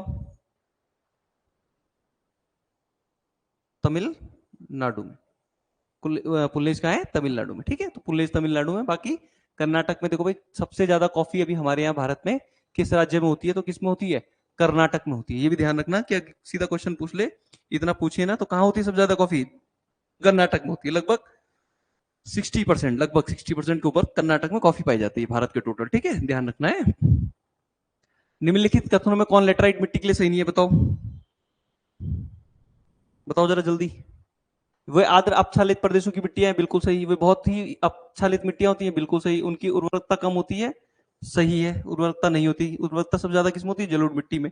ठीक है, उनमें चूना प्रचुर मात्रा में पाया जाता है, ये गलत हो जाएगा। तो आंसर हो गया हमारा ये वाला, उनमें चूना प्रचुर नहीं, बल्कि कैसा, कम मात्रा में पाया जाता है। लेटराइट मिट्टियों में चूना प्रचुर नहीं, कम मात्रा में पाया जाता है। प्रचुर मात्रा में उनपे लौह ऑक्साइड पाए जाते हैं, एल्यूमिनियम ऑक्साइड पाए जाते हैं, है ना। और चूना, चूना हो गया, फास्फोरस हो गया, पोटास हो गया, चूना, फास्फोरस, पोटास और एक नाइट्रोजन, ये सारे क्या होते हैं, कम पाए जाते हैं इसमें लेटराइट मिट्टी में। ठीक है, बाकी ज्यादा में मैंने बता दिया आपको, लौह ऑक्साइड और एल्यूमिनियम ऑक्साइड ज्यादा पाए जाते हैं लेटराइट, लाल कलर की मिट्टी। ठीक है, भारतीय नदी में से कौन एस्चुरी नहीं बनाती, गोदावरी बनाती है, नहीं, कौन सी एस्चुरी बनाती है, कौन सी बनाती है एस्चुरी, ताप्ती। कौन सी बनाती है एस्चुरी, ताप्ती नदी एस्चुरी बनाती है भाई। ठीक है, तो पता ही है सबको। इसके अलावा, ताप्ती के अलावा साबरमती भी एस्चुरी बनाती है। इसके अलावा नर्मदा भी एस्चुरी बनाती है। ठीक है, तो ये बाकी तीन क्या बनाते हैं, ये डेल्टा बनाते हैं। ठीक है भाई, जो नदी ऊंचाई से गिरकर समुद्रों में मिलती है वो एस्चुरी बनाती हैं, और जो बड़े पे खुले मैदान में फैल जाती हैं वो डेल्टा बनाती हैं, डेल्टा का निर्माण करती है। ठीक है, सबसे बड़ा डेल्टा सुंदरबन का डेल्टा कौन सी नदी बनाती है, गंगा नदी बनाती है। ठीक है, किस वर्ष में एशियाई एडीबीआई, एशियाई विकास बैंक, एडीबी, एडीबी किस वर्ष स्थापना की गई एडीबी की, बताओ जल्दी बताओ। 19 दिसंबर 1966, 19 दिसंबर 1966। और इसका मुख्यालय कहां है, फिलीपींस में। ये भी ध्यान रखेंगे, मुख्यालय कहां है, फिलीपींस में है। और स्थापना कभी 19 दिसंबर 1966 में। चलो नेक्स्ट, सीधे याद करने वाले क्वेश्चन है भाई ये। बौद्धिक संपदा अधिकार, व्यापार पहलू, ट्रिप्स और ट्रिम्स किससे संबंधित है, किससे संबंधित है, डंकल प्रस्ताव संबंधित। सीधे क्वेश्चन है, सीधे याद करने, ठीक है। चलो नेक्स्ट क्वेश्चन है, जननांकीय अंतराल, रिप्रोडक्टिव इंटरवल शब्द क्या सूचित करता है, तो जन्म व मृत्यु दर के बीच का अंतर, कितने जन्म हुए एक साल में और कितना मर रहे हैं पिछले दशक में या एक साल में या 10 साल में, ठीक है, तो उसका अंतर क्या होता है, जननांकीय अंतराल, ठीक है। चलो गेट, बताओ गेट का तात्पर्य, गेट क्या है, GATT क्या है भाई, आंसर क्या हो जाएगा इसका, general agreement on tariffs and trade, general agreement on tariffs and trade, ठीक है, ऑप्शन 20 का आंसर हो जाएगा। और आप ध्यान रखेंगे कि कब हुआ था गेट की स्थापना, 1 जनवरी 1948, 1 जनवरी 1948 में गेट बना था। और ये गेट तब तक रहा, कब तक, जब तक ये 1995 में WTO में परिवर्तित नहीं हो गया। किसमें नहीं परिवर्तित हो गया, WTO में परिवर्तित नहीं होगा, तब तक गेट था, ठीक है। गेट बाद में 1995 में किस में बदल गया, WTO में, ठीक, ध्यान रखना। चलो नेक्स्ट, दक्षिणी भारत का प्रसिद्ध तोलकम तक्कोलम का युद्ध का किस किस के बीच हुआ था, ये हुआ था चोलो एवं राष्ट्रकूट के मध्य, चोलो एवं राष्ट्रकूट के मध्य हुआ था। और चोल राजा था परंतक, है ना, चोल राजा परंतक था, उसका बेटा था भाई कौन, राजदित्य, उसका बेटा था राजदित्य। और राष्ट्रकूट का राजा था कृष्ण तृतीय शायद, हाँ कृष्ण तृतीय, ठीक है। तो राजादित्य और कृष्ण तृतीय के बीच ये युद्ध हुआ था, जिसमें राष्ट्रकूट लोग जीत गए थे, ठीक है, इतना ध्यान रखेंगे। तो चोल एवं राष्ट्रकूट के बीच हुआ था। चलो नेक्स्ट, प्राचीन भारत की कौन सी लिपि दाहिने से बाईं ओर लिखी जाती है, तो कौन सी लिखी जाती है, खरोष्टी लिपि। दाहिने से बाईं ओर समझ रहे हो, हम लोग लिखते हैं बाएं से दाईं ओर और वो लिखते हैं दाएं से बाईं ओर, तो खरोष्टी लिखी जाती है, जो अफगानिस्तान और पाकिस्तान वाले क्षेत्र में ज्यादा पाई जाती है खरोष्टी। जबकि ब्राह्मी लिपि, शारदा भी इसी की उपलिपि है और नंदागिरी भी इसी की उपलिपि है, तो ये कैसे लिखी जाती है, बाईं से दाईं ओर, ठीक है, बाईं से दाईं लिखी जाती है तीनों। और कौन सी, आंसर क्या हो जाएगा, खरोष्टी। तीर्थंकर शब्द संबंधित है, क्या आंसर है इसका, तीर्थंकर शब्द संबंधित है किससे, जैन से, जैन धर्म से। तीर्थंकर का मतलब होता है अरिहंत, किताब वाला अरिहंत नहीं भैया, अरिहंत भी लिखते हैं इसको और जनेन्द्र भी लिखते हैं, ठीक है, अरिहंत और जनेन्द्र, जनेन्द्र या जिनेन्द्र जो भी समझो, दोनों लिखते हैं इसको, ठीक है। तो ये है तीर्थंकर। और आपको पता है कि जैन धर्म में कितने तीर्थंकर हुए, 24 हुए, जैसे ऋषभ देव है, अजितनाथ है, संभवनाथ है, अभिनंदन है, सुमितनाथ है, ये लगातार है। लास्ट में कौन है इनके सबसे 24वें, महावीर स्वामी, है ना। इनके चिन्ह भी पूछ लेता है, तो ये हमने लगा दिया, आप लोग चेक कर लेना इसको, ठीक है। 43 है ऋग्वेद संहिता का 9वां मंडल, तो ऋग्वेद संहिता में 9वां मंडल, 9वां और 10वां कैसा मंडल है इसका, नवीन मंडल है, 9वां 10वां। और 9वां मंडल पूर्णतः समर्पित है किसको, सोम और इस पेपर नामकृत देवता को, सोम और इस पेपर नामकृत देवता को। दो चीजें ध्यान रखनी है इस क्वेश्चन से, एक तो कि 9वें मंडल में सोम को उल्लेख है, या 9वां मंडल को पूर्णतः किसको समर्पित किया गया है, सोम को समर्पित किया गया है। दूसरी चीज आप ध्यान रखना, हिमालय का उल्लेख हुआ है 9वें मंडल में, उसे बोला गया है हिमवंत, ठीक है, हिमवंत की ऊंची चोटी, ऊंची चोटी पर, हिमवंत की ऊंची चोटी, ऊंची चोटी का नाम दिया गया है मुजवंत, ठीक है। हिमवंत की ऊंची चोटी मुजवंत पर सोम नामक क्या प्राप्त हुआ है, पेय पदार्थ प्राप्त हुआ है या सोम प्राप्त हुआ है, जिसे औषधि और वनस्पति का देवता माना जाता है सोम को, ठीक, ये चीज ध्यान रखनी है। एक और चीज ध्यान रखनी है कि ऋग्वेद में मरुस्थल यानी रेगिस्तान का भी जिक्र हुआ है, जिसमें उसे रेगिस्तान में को क्या किया गया है, धन्व। कई बार सीधा क्वेश्चन पूछता है, धन्व क्या कहा गया है, रेगिस्तान को, ठीक है। तो ये ध्यान रखना भैया, सुनी हुई चीजें याद रहती हैं, जिसे ध्यान रखना, धन्व किसे कहा गया, रेगिस्तान को, और अथर्ववेद सॉरी इसमें ऋग्वेद में इसका वर्णन हुआ है, ठीक है। चलो नेक्स्ट, भारत में हड़प्पा का वृहद स्थल, भारत में हड़प्पा का वृहद स्थल कौन सा है, राखीगढ़ी, ठीक है, कौन सा है, राखीगढ़ी। और कहां पड़ता है राखीगढ़ी, हरियाणा में, ठीक है, हरियाणा में पड़ता है। अच्छा, जो भारत के वृहद स्थल है वो टोटल 5 है, सॉरी हड़प्पा के जो वृहद स्थल है वो टोटल 5 है, जिसमें कौन कौन से भाई, मोहनजोदड़ो, हड़प्पा, और एक है मोहनजोदड़ो, हड़प्पा, और आपका है एक गनवेरीवाल, वेरीवाल। इसके अलावा है आपका धौलावीरा और राखीगढ़ी, धौलावीरा और राखीगढ़ी। भारत में ये बृहद है, ये दोनों भारत में, और ये तीनों पाकिस्तान, वर्तमान पाकिस्तान में पाए जाते हैं। ठीक है, तो ये भी चीजें याद रखनी है आपको। ठीक है भाई, चलो नेक्स्ट। कौसे शब्द का प्रयोग किया गया है, अच्छा क्वेश्चन है। किसके लिए किया जाता है? रेशम के लिए प्रयोग किया जाता है कौसे शब्द का। ठीक है, सीधा याद रखना है इसको, है रेशम के लिए किया जाता है। चलो नेक्स्ट। किसी तापमान पर सेल्सियस और फारेनहाइट पैमाने मेल खाते हैं, ये पुराना क्वेश्चन है, आंसर हो जाएगा -40 डिग्री। ठीक, निम्नलिखित में कौन सा ट्रांजिस्टर का एक समझ में आ रहा है महत्वपूर्ण भाग है, कौन सा? जर्मेनियम। ठीक है, जर्मेनियम के साथ कौन सा होता है दूसरा? सिलिकॉन। सिलिकॉन और जर्मेनियम क्या कैसे हैं? सेमीकंडक्टर है, अर्धचालक है, और किसमें काम आते हैं? ट्रांजिस्टर में काम आते हैं, इसलिए आंसर क्या हो जाएगा? जर्मेनियम। ठीक है, चलो नेक्स्ट। यूरिया क्या है भाई? यूरिया एक नाइट्रोजन युक्त कार्बनिक यौगिक है। क्या है? नाइट्रोजन युक्त कार्बनिक यौगिक है, जिसमें नाइट्रोजन एमाइड के रूप में पाया जाता है। किसके रूप में? नाइट्रोजन एमाइड के रूप में पाया जाता है, और लगभग कितना? 47% के लगभग नाइट्रोजन पाया जाता है इसमें। ठीक है, इसका उपयोग किसके लिए करते हैं? उर्वरकों के लिए करते हैं। ठीक है, नेक्स्ट आ जाओ। मृत मछली से निकलने वाली दुर्गंध किन यौगिकों के कारण होती है, बताओ?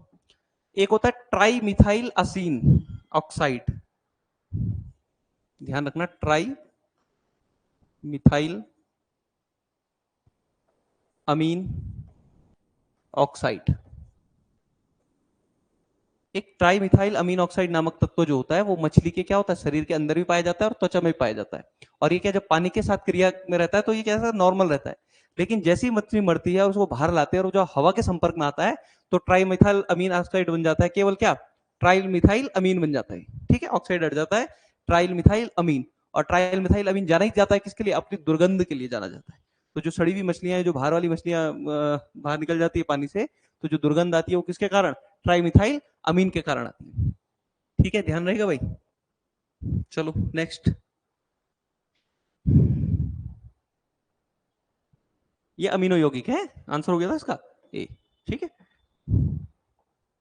आ जाओ। निम्नलिखित में कौन सी मछली नहीं है? सीधा सा क्वेश्चन था कि कौन मछली नहीं है, तो कौन सा मछली नहीं है? स्टारफिश मछली नहीं है। जबकि क्या है? स्टारफिश ये है भाई, ये मछली नहीं है। 5 भुजाओं वाली आकृति है जो, ये मछली नहीं है। बाकी साफिश, पाइफिश, गिटारफिश क्या है? फिश के उसमें आती है, बाकी ये वाला नहीं आता। ठीक है, इकिनोडर्मस में आता है ये स्टारफिश। ठीक, चलो।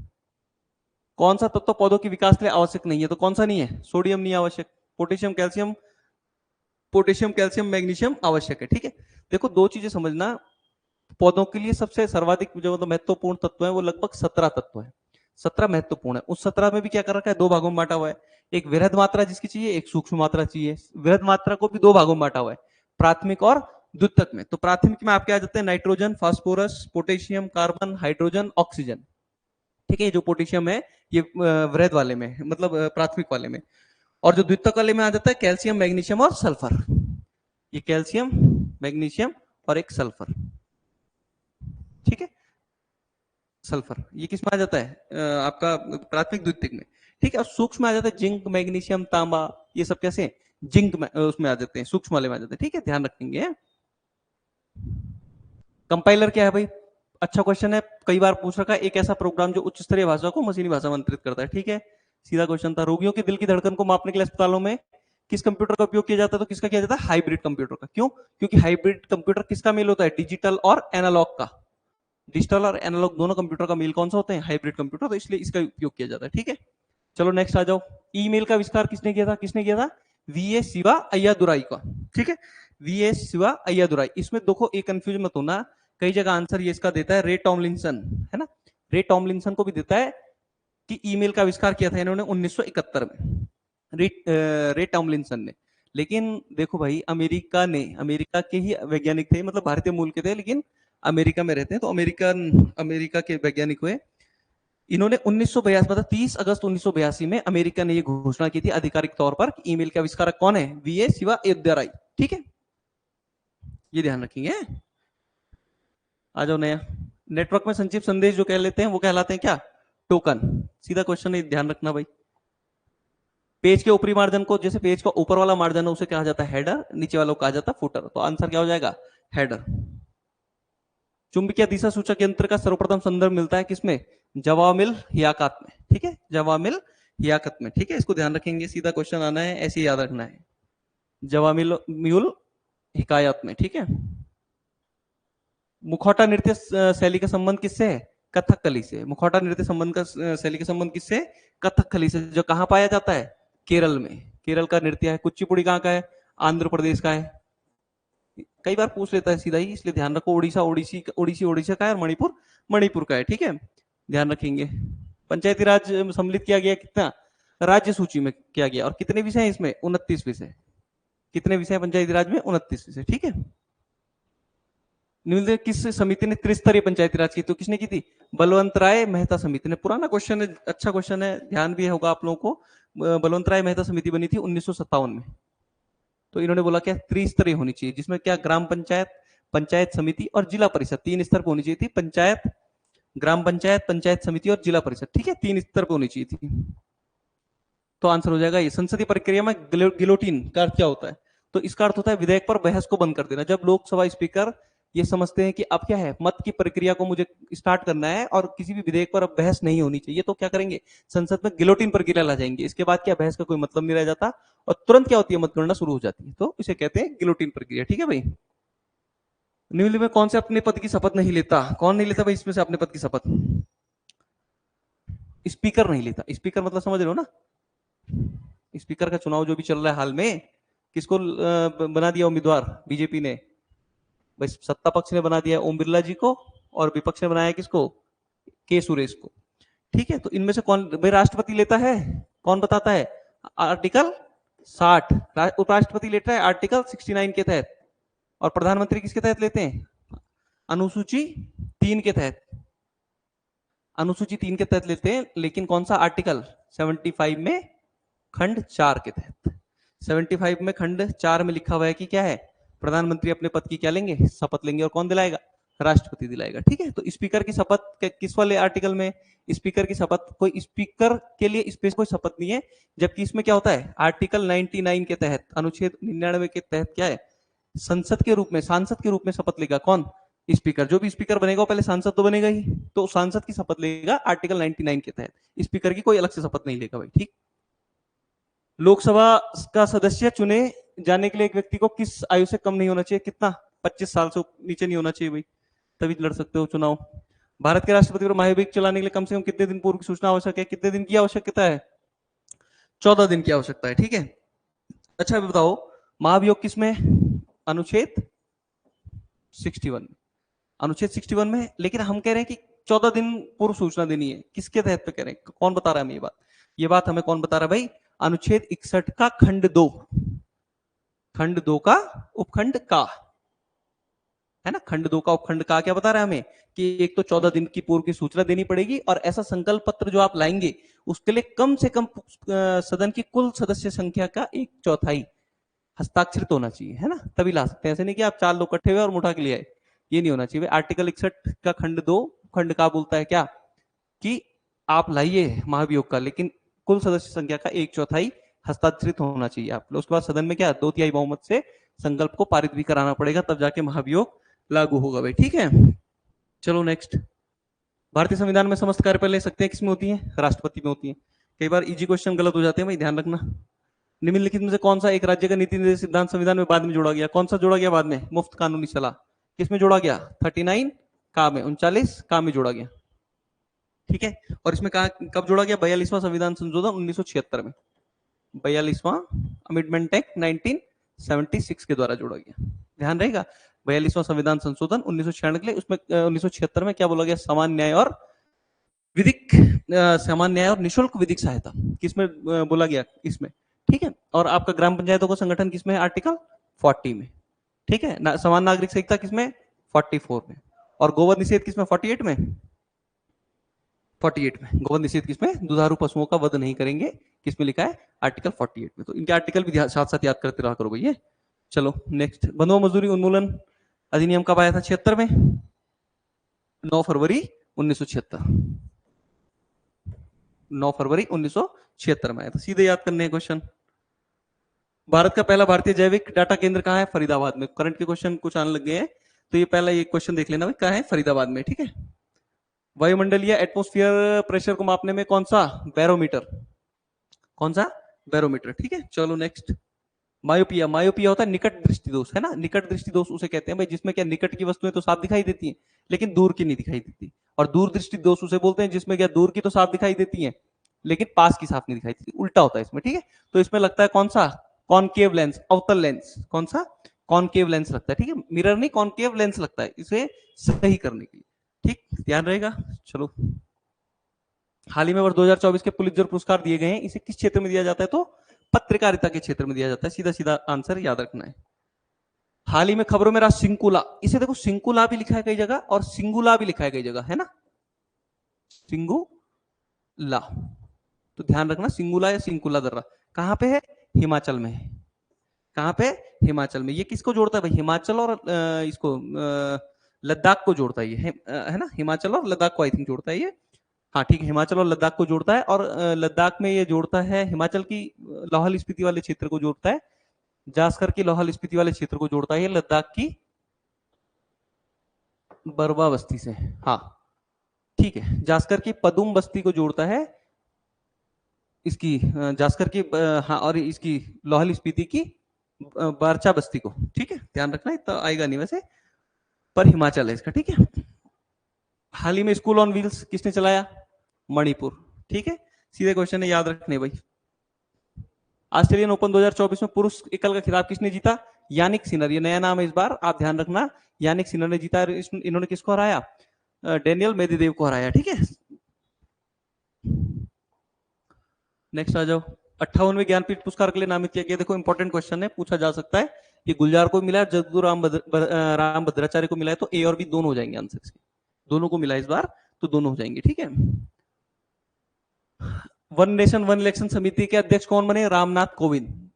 वन नेशन वन इलेक्शन समिति के अध्यक्ष कौन बने? रामनाथ कोविंद, ठीक है। तो ये भी ध्यान रखेंगे। अयोध्या राम मंदिर निर्माण के मुख्य वास्तुकार चंद्रकांत सोमपुरा, इंपॉर्टेंट है, आप याद रख लेना, ठीक है। चंद्रकांत सोमपुरा है जिन्होंने क्या बनाया? राम मंदिर। पूरे मंदिर निर्माण के मुख्य वास्तुकार है। अगर पूछे राम मूर्ति को, जो मूर्ति स्थापित हुई है, उसके कौन है? अरुण योगीराज। लेकिन राम मंदिर निर्माण के पूछे तो चंद्रकांत सोमपुरा। इस समय काफी चर्चाओं में रहा है राम मंदिर, तो क्वेश्चन बनने की संभावनाएं हो सकती है भाई, तो इसलिए पढ़ के जाना, सारा गलत नहीं होने चाहिए ये वाले क्वेश्चन। पीएम विश्वकर्मा योजना लागू करने वाला भारत का पहला केंद्र शासित प्रदेश है जम्मू एंड कश्मीर, ठीक है। पीएम विश्वकर्मा।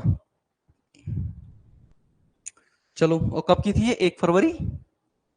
ये योजना है 1 फरवरी 2023 की, ये भी ध्यान रखना भाई।